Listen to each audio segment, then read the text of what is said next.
Hey guys, praise the lord. మన దేవునికి ఉన్నటువంటి ఒక మంచి స్పెషాలిటీ ఏంటంటే ఎక్కడైతే ఫెయిల్ అవుతామో ఆయన అక్కడే మళ్ళా పైకి లేవనెత్తుతాడు. ఓకే, ఎక్కడైతే అన్సక్సెస్ఫుల్ రిజల్ట్ ఉందో అక్కడే ఆయన మరలా సక్సెస్ఫుల్ అయ్యేలాగా చెప్తాడండి. ఏంటి అంటే మరి పేతురు ఆ యొక్క పడవలో తను రాత్రంతా కష్టపడినా కూడా వాళ్ళకు ఒక్క చేప కూడా దొరకలేదు. ఓకే, విచ్ మీన్స్ వాళ్ళ కండిషన్ ఎలా ఉంది? చాలా డౌన్ ఫాల్ అయ్యి ఉన్నటువంటి ఒక కండిషన్ కనిపిస్తూ ఉంటుంది మనందరికీ కూడా, రైట్?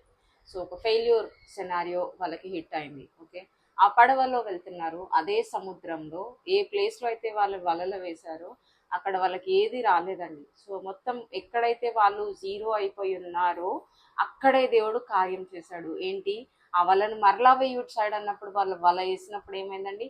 అదే సముద్రంలో, అదే బోట్లో, అదే మనుషుల దగ్గర మహత్కార్యం జరిగింది. Okay, there was wonderful miracle that happened. వాళ్ళు లాగలేకపోయారు, అటువంటి ఆశీర్వాదం వాళ్ళకి వచ్చింది.